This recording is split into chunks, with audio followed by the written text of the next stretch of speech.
is Slow Medicine Radio.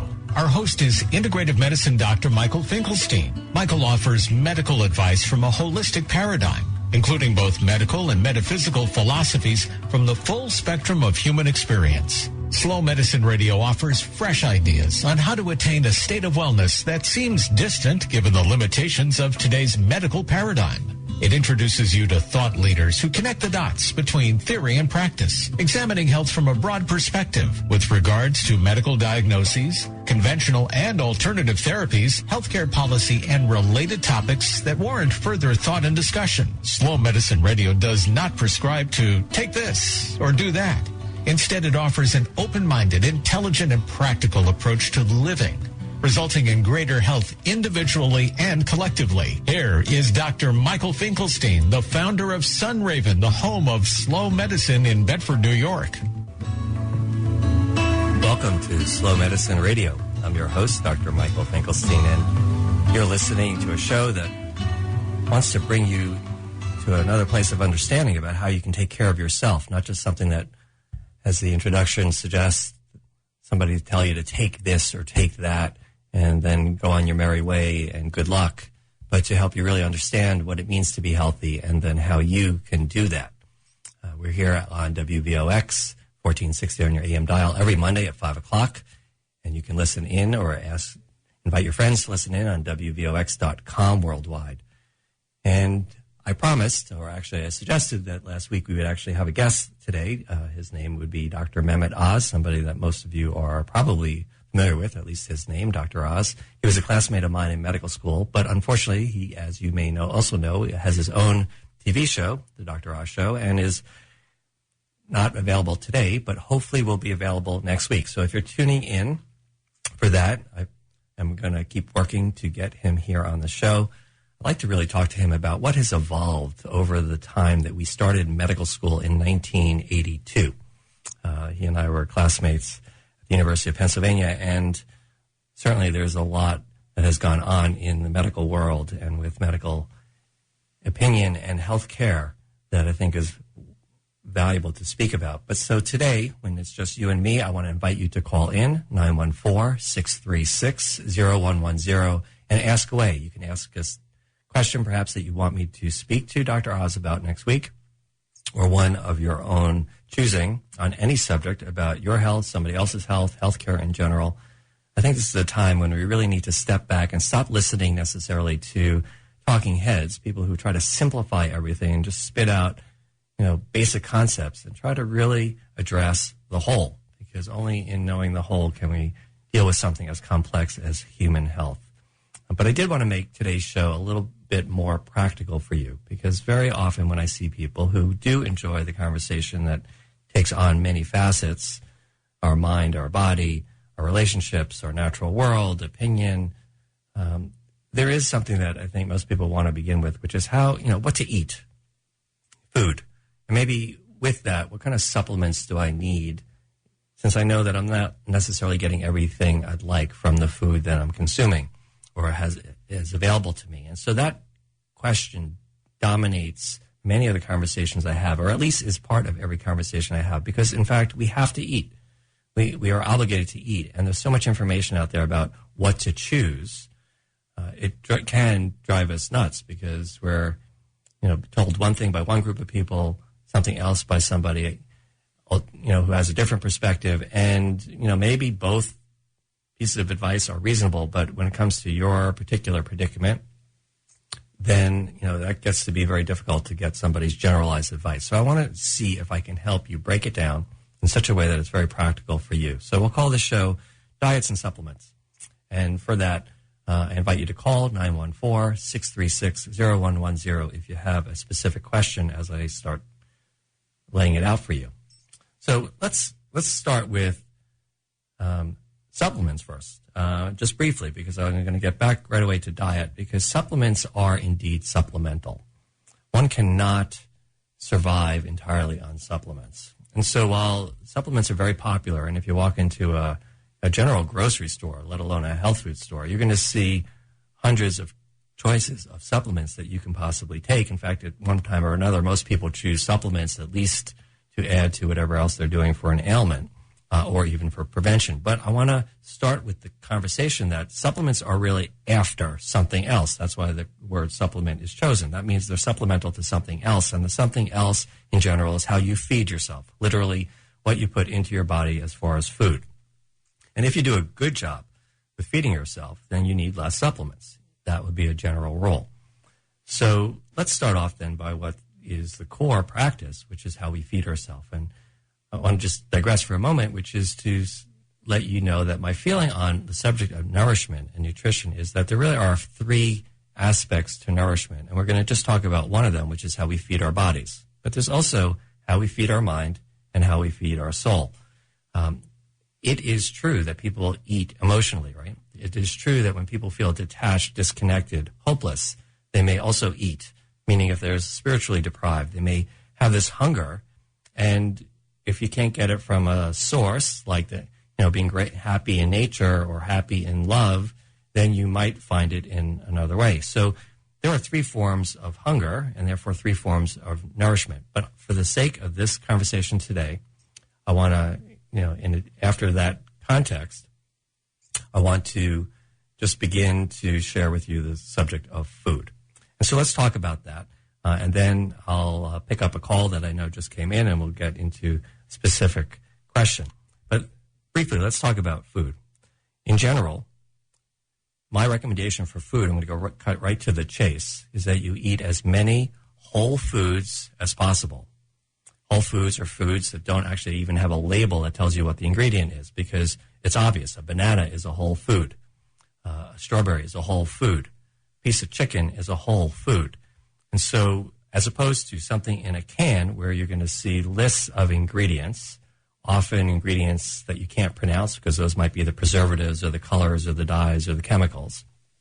And anything processed, let's say soup that's in a can, might have some whole foods like carrots and potatoes, but it may also have other things like salt and, again, the preservatives. So when you're looking at labels, if you are seeing more than one ingredient, then it's not technically a whole food. So if you start off with the principle that I'm going to eat as many whole foods as possible, in fact, I can challenge you. Can you eat a meal which is entirely whole foods? See if you can do that this week. But that's one place to be. Then when you think about whole foods, you can start breaking it down further, such as, is it an animal product or is it a vegetable? And so the plan in my mind is to eat more vegetables and less animals. That would be a diet for most people, moving them in the right direction. That's not to say that I recommend people have to be vegetarian or vegan, meaning they have no animal products whatsoever, but that if you move in the direction from wherever you're starting now to more vegetables and their whole foods, then you're going to be moving very quickly in the right direction. Next level might be seasonal foods when it comes to vegetables. So now in season are apples, pears, squashes, certain greens like dark green leafy vegetables like kale and chard. Those are seasonal. If you go to a farmer's market, you'll know what's seasonal. Strawberries are not seasonal right now in the Northeast where we live. So if you think seasonal, in addition to what I just said, then you're going to be moving even closer toward an ideal diet.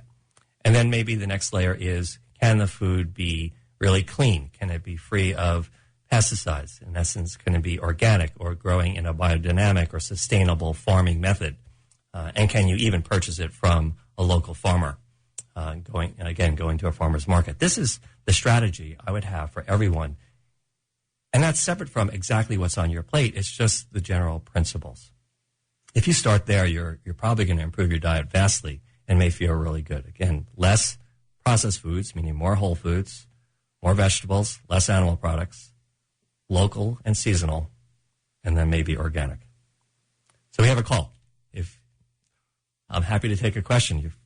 Welcome to Slow Medicine Radio. Yes, hi. My name is Katie. I'm from New Rochelle. Hi, Katie. Hi. I'm not sure if this is going to pertain to if it could be improved with diet, but you're talking about supplements, and just recently, both my husband and I have had our blood tested, and we're very, very deficient in the vitamin D. And there's, so many ramifications from it, ranging from low energy, depression.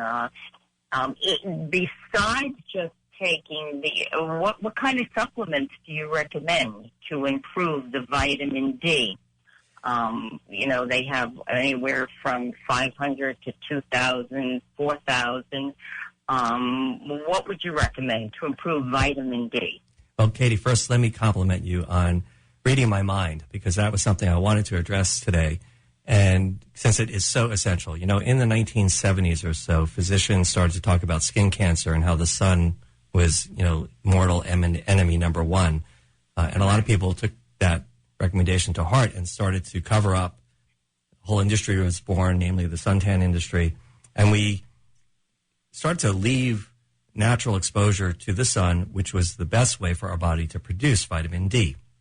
Mm-hmm. Now, in the last several years, as you just pointed out so smartly, doctors are now becoming aware that people are vitamin D deficient, and it's associated with all these other syndromes, from mental health issues to physical body, immune system, and cancer. So, yes, it might reduce your incidence of skin cancer, but do you know vitamin D deficiency increases your rate of all other types of cancer? So vitamin D is an essential thing. So your question then comes right at one of the points I wanted to make, which is, so if I'm pushed to answer the question, what are the top 3-4 vitamins you recommend to general population, even with the diet I recommended, vitamin D would be on that list. And so now here's the specific answer to your question. So first, get out in the sun as much as possible.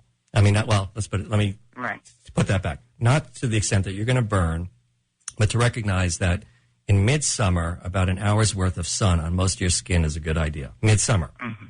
This time of the year, in October, maybe you can't in the Northeast even get enough sun exposure on your whole body to produce too much vitamin D, but you should get out there as much as possible on a reasonable day. And then you can go from an hour, let's say, in midsummer to, 6 hours as you spread out from that point, April to October. But in October, and all the way through the winter until the following spring, our ability to convert vitamin D in our skin through sun exposure is really limited. So most people should take a vitamin D supplement. And the answer is there are 3 forms of vitamin D that could be available: vitamin D1, D2, and D3. The vitamin D that should be taken as a supplement is vitamin D3. It is essentially what your body would produce with sun exposure. It's the not only most active form of vitamin D, but it stays in your system the longest. So you need to look for a vitamin D3 supplement, and the approximate dose to take is 1,000 to 2,000 international units a day. But what's important in that is that vitamin D is one of the fat-soluble vitamins. What's that mean? It means that if you want to absorb more of it, you need to consume it with fat. So many of the vitamin D supplements are actually in oils. But if it's not in an oil, meaning if it's in a tablet, it's a solid pill, then you want to take it with a meal, particularly a meal that contains some fat. So that's a good thing to have with dinner, let's say, where it's most likely that you're going to have some fat component. Most animal products have fat. Oils, salad oils are fat. Mm-hmm. So it doesn't have to be a lot of fat, but taking vitamin D first thing in the morning and not eating till lunch is not the ideal way to consume vitamin D. So remember that. It's very confusing because when you go to the stores, there's an assortment. I mean, so many kinds. And there are different manufacturers. The other thing which I can get into if I wanted to give people a real headache was how do you address which manufacturers are reliable? And that's a whole nother subject for discussion, but it's an important question. Again, you're raising another important point. Go to manufacturers that are reliable. And for that, you might want to go to Consumer Labs, which is an independent testing organization, or speak to a pharmacist or a healthcare supplement expert at the local store if you have one, or call me back next week and we can get into that type of subject because it's, if you're going to buy a supplement, these are now, people buy many supplements, they add up in cost, and you want to know that they are working. Part of what you want is something that's reliable, meaning what's in the box is actually what's on the label is what you actually get. And then not only that, but what you put in your body, you're actually able to absorb. Let's say you don't absorb it. Let's say you take vitamin D3, Nobody told you. You take it in the morning without food, and it doesn't get digested or absorbed as well. So you're not taking the full amount. So you might as well wipe some of it on your forehead. I mean, that's, not exactly what will work. So, this gets complicated. This is why natural exposure to these nutrients are a little bit more reliable. On the other hand, supplements are useful because no matter what, even with people taking the perfect diet, sometimes our world is stressful enough that we need more of the vitamins and minerals that we would otherwise need at rest and a good state of health. And so these are really important discussions. So but think about food. There's some foods that have vitamin D, particularly fishes and the bones, the cartilaginous bones of fish, like salmon. And salmon skin has vitamin D. Okay, so that's salmon has vitamin D. Yeah, so that's a common food. Right. Then I would make sure, so that's a whole food, right, salmon? Let's just make sure that it's, comes from clean water if you can, because in addition to the vitamin D that you might get from the salmon, you don't want to be getting the petrochemicals in the oceans and bays where they're typically farm raised. So you can get a wild salmon. That's how I would go for that. And that was a great question. So, Katie, thank you very much. I hope this helps. Okay, yes, no, you were very helpful because the numbers that came back, we were so deficient. I mean, I have to do something. So I'm going to go out and look for the D3. Right. And it's worth repeating that test because let's say you take 2,000 international units a day and the number only comes up a little. There could be a number of things to explain that, but you want to keep following it, keep tracking it. Right. To make sure that, and maybe you need to change brands at that point or increase the dose. I've seen people take 5,000 international units a day, but that's not something you should do without testing and following because you don't want to overdo it either. That's a normal caveat. Anyway, we're going to take a break. Okay. Katie, thank you again. Thank you very much. You were very helpful. Okay. All right. Good luck and be well. Bye-bye. All right. Bye-bye. So we'll take a break now and call us, though, if you have another question, 914-636-0110, and we'll be back in a minute. You're listening to Slow Medicine Radio.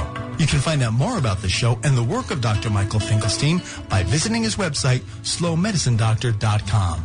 Slow Medicine Radio is sponsored by the Slow Medicine Foundation, dedicated to providing community-centered, experiential, and reflective learning for individuals, families, and groups, offering educational programs, events, and resources, as well as insightful health evaluations with customized medical guidance. Dr. Finkelstein works with his wife, Robin Queen Finkelstein, at their farm, Sunraven, in Bedford, New York. And they invite you to visit and take advantage of this unique resource, including men's and women's groups and couples programs. If you think about it, much of what we experience when we don't feel well is a result of the fast world and how it affects us. Therefore, if fast is the disease, then slow is the medicine. Visit Sunraven, the home of slow medicine in Bedford, New York. Go to slowmedicinedoctor.com or call 914-218-3113. And thank you for tuning in Mondays at 5 p.m. right here on 1460 WVOX. Welcome back to Slow Medicine Radio. I'm your host, Dr. Michael Finkelstein, and we're going to continue this conversation on the subject of diet and supplements. And if you have a question, call me, 914-636-0110. In fact, I know you all have questions because when I'm ever in a social event and people know that I'm a holistic physician, I get bombarded with questions, all good ones for the most part. I actually have never heard a question that I haven't felt has some value because, I care about people. And if it's on their mind and they feel it's important to their state of health, then that's what I'm doing. That's why I'm here. So anyway, I'd love to hear from you. 914-636-0110. And let's continue. So you heard me say vitamin D3. If there are another couple that I'd recommend for most people, it would include a multivitamin mineral complex. That would be one supplement that you can find these days. And there are two general groups of multivitamin mineral complex. One, I would say, are sort of science labs. They're manufactured vitamins, minerals that are picked from sources that are perhaps, pretty basic, as opposed to whole food supplements.